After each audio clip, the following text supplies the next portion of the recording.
You can't be running the business all by yourself within a vacuum. Use the 3-step framework. Buy right, manage right, and finance right. Yes, the goal is to buy the 10 unit, but then it's to buy maybe another 20 unit.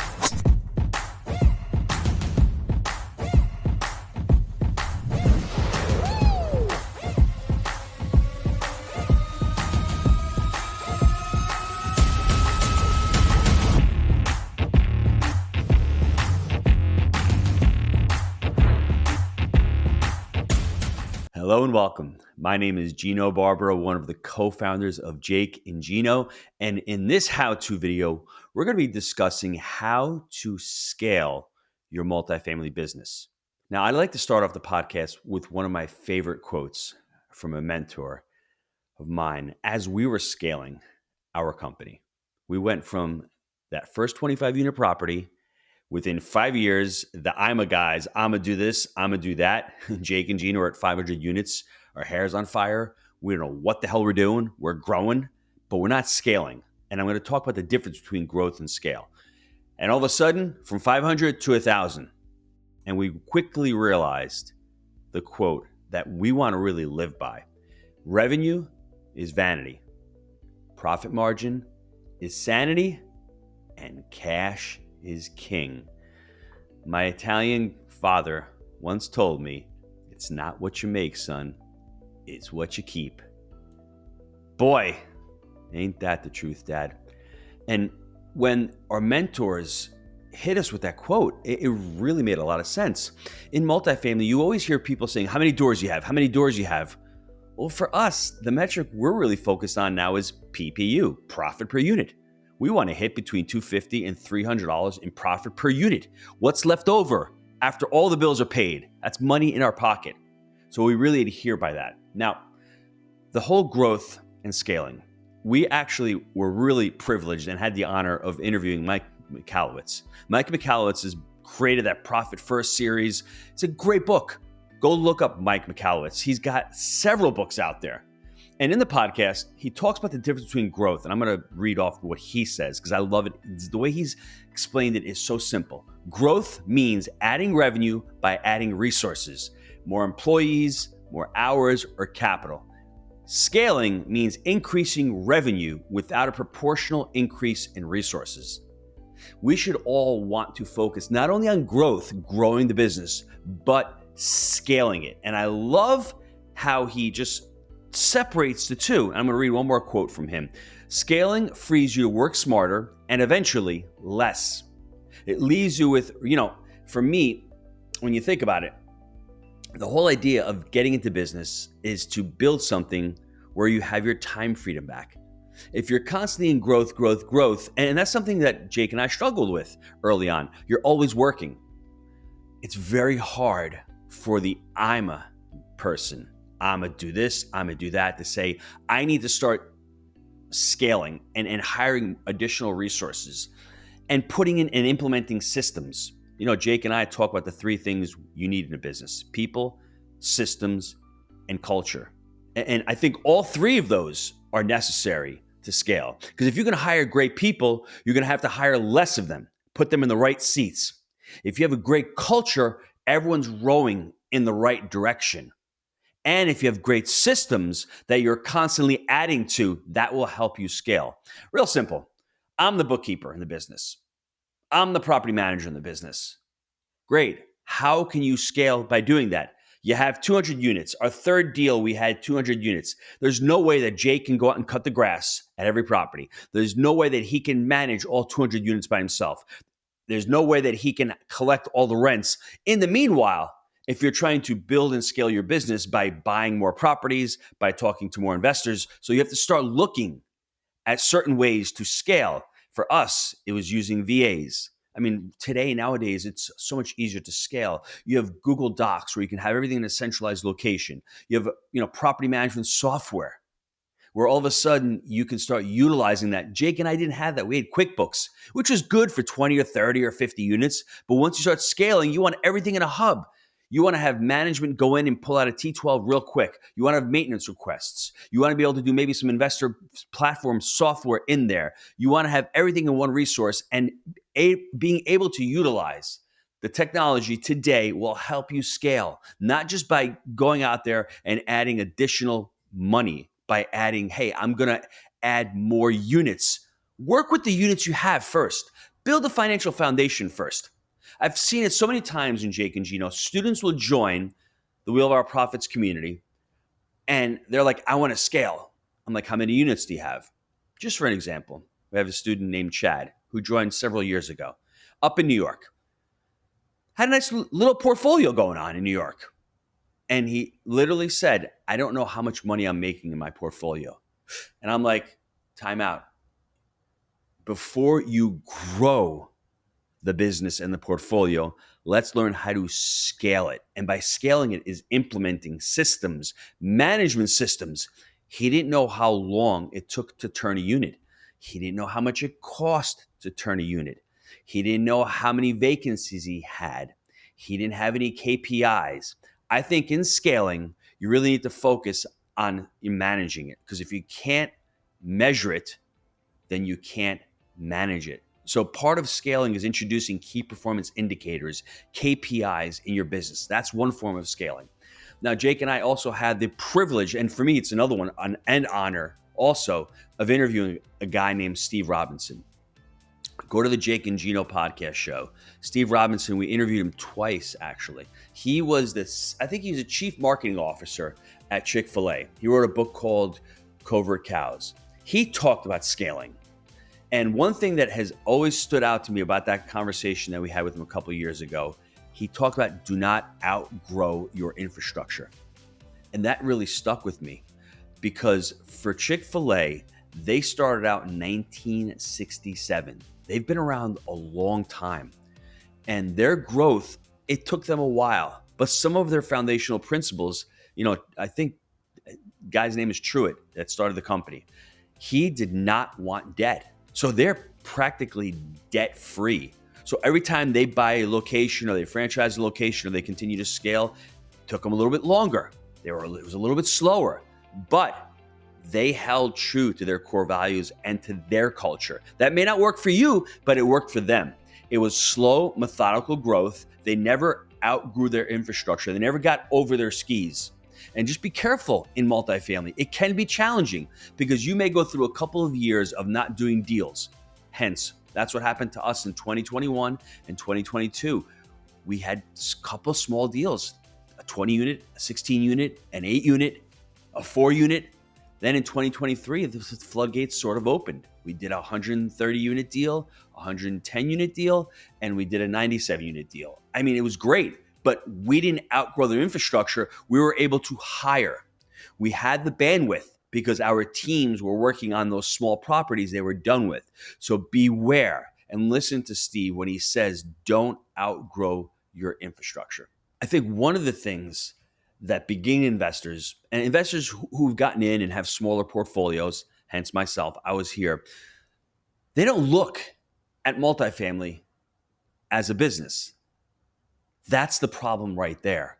Because if you're looking at it as just an investment and I'm going to buy this 10 unit and I'm going to make money on this 10 unit, you're missing the bigger picture. Yes, the goal is to buy the 10 unit, but then it's to buy maybe another 20 unit and to continue to grow and look at it through the lens of a business. You have a 10 unit that's producing cash and producing profit. How do I run that business properly and efficiently? And I would say use the 3-step framework: buy right, manage right, and finance right. Now, if you want to get a copy of the book, just email me, Gino at jakeandgino.com, and I'll give you a free PDF copy of the book. It talks about the management portion and the scalability and how to look at this investment vehicle as a business. Now, one of the tools that we learned as we were scaling up, and let me give you some of the other companies that we've worked with scaling up. It's important to understand that, once again, like I said previously, a little bit earlier, it's not where you start, it's where you'd like to go. And that's the great thing about goals. Everyone thinks that, yeah, my goal is to hit 500 units. Ultimately, that's not the goal.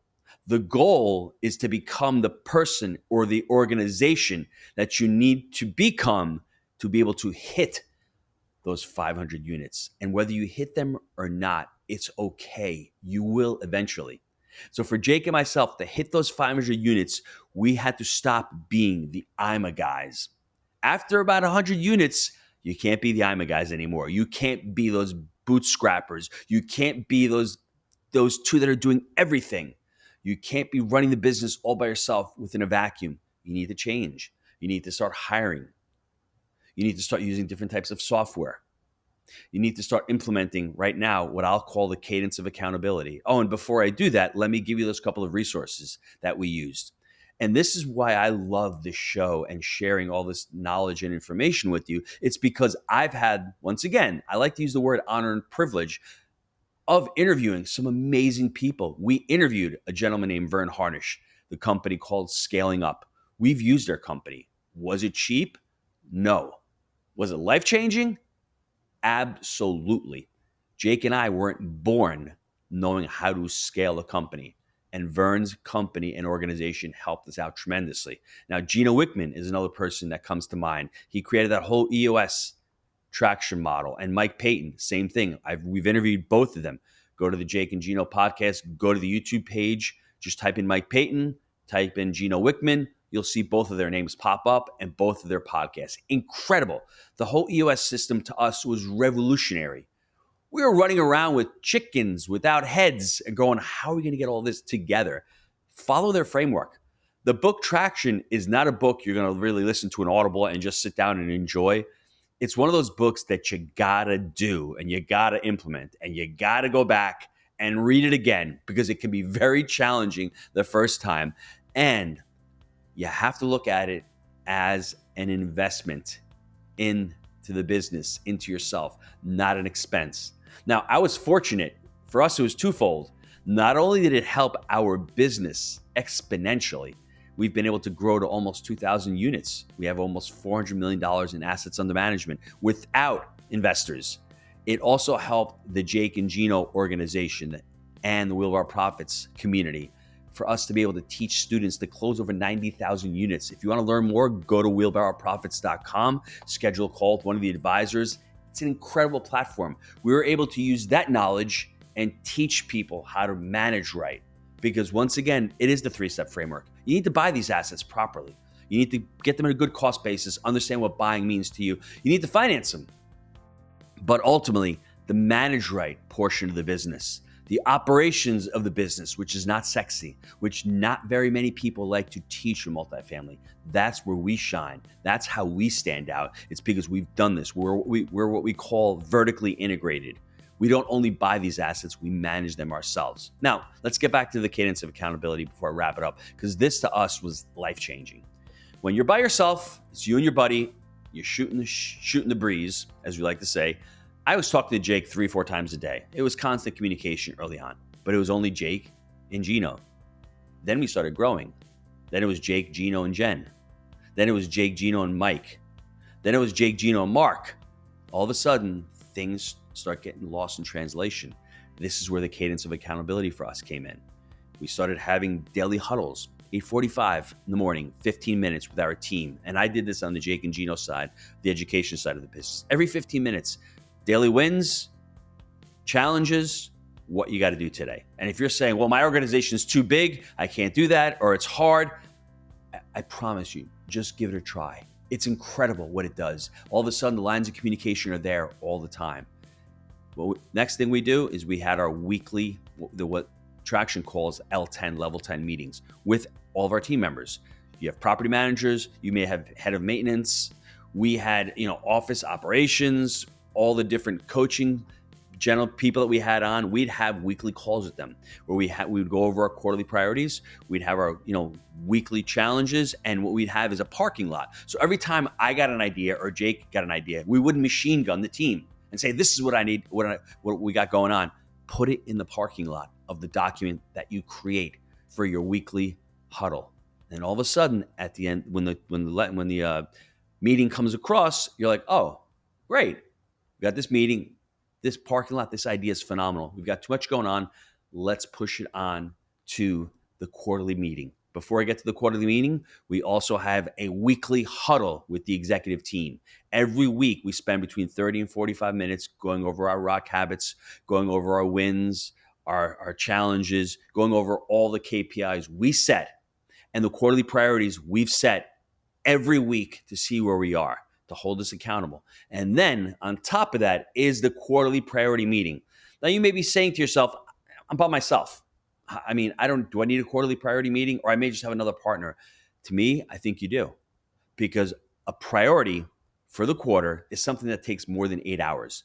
That may be building a customer journey, a marketing campaign, that may be building a website, maybe branding. That's a priority. That's big, more than 8 hours. From there, and the priorities, you may have 3 or 4 priorities. I wouldn't go more than 4 priorities in a quarter. From there, you break it down into the tasks. And that's what you do in your quarterly priority meeting. Is it, hey, I'm going to buy 1 deal this quarter. I'm going to refi 2 deals this quarter. I'm going to sell a property this quarter. I'm going to generate 50 new investors. Whatever that is, get your priorities and focus on those priorities. Don't be the Jake and Ginos running around with a chicken without a head. If you don't have this cadence of accountability, that's what it's always going to feel like. And once we started working with Vern's team and we started creating this entire cadence of accountability with our organization, everything changed. Now, if you want to get some more information on our cadence, just email me, gino@jakeandgino.com, and I'll send you over the cadence of accountability doc that we've created. You can follow along and see what works for you. Like I said, once again, daily huddles, weekly L10s with team members, weekly huddle with the executive team. One other one I would say is maybe end of days. You have an end of day with certain team members. We have it with all of our districts. Jake takes care of the property management, and he's getting end of days from all the property managers. It holds them accountable. I want to know what they're doing every day. Jake and Gino, when we're by ourselves, we don't really need that because I work like an animal. Jake works like an animal. We hold each other accountable. But when your team starts expanding, it's nice to know that, hey, they had 3 lease expirations, they have 2 vacant unrenteds, delinquencies are down to $300, everything's going well on the property. You want those end of days. And then with the end of days, once again, the quarterly priorities. Now, for us, when it comes to scaling, I'll leave you with this message. There is no right or wrong answer as to scaling a company. You need to look inward, and you need to look at what your goals are. I'd like to call it values-based decision-making. That's what one of my mentors called it. And it really struck a nerve with me because for myself, I wasn't out there. I didn't want to become the next Facebook in multifamily. I didn't want to have 20,000 units. I didn't want to have thousands of investors. That's just me. That's just Jake. What do you want? I would recommend for you to read a book called Small Giants by Bo Burlingham. That will give you an idea. It's okay to be able to scale intelligently, to be able to scale at your pace, not to look at what all these other people are doing on Instagram, not to compare yourself, but to follow your journey and what feels good for you and what doesn't feel good for you. And if you understand what your values are, you understand what you're aligned with, you can make those decisions based on your values, values-based decision-making. Once again, go check out Bo Burlingham's book. We did a podcast with him as well. As you can see, one of my values is constant education. One of the core values is growth mindset. And interviewing all of these incredible people has, given Jake and myself the ideas and the knowledge to continue to expand our business in the way we see fit for our lifestyles. I want to thank you for spending part of your time on such an important topic, how to scale your multifamily business. Thanks again, and I'll see you on next week's How-To. Thanks for tuning in. If you enjoyed today's video, be sure to like and subscribe so you'll never miss another episode.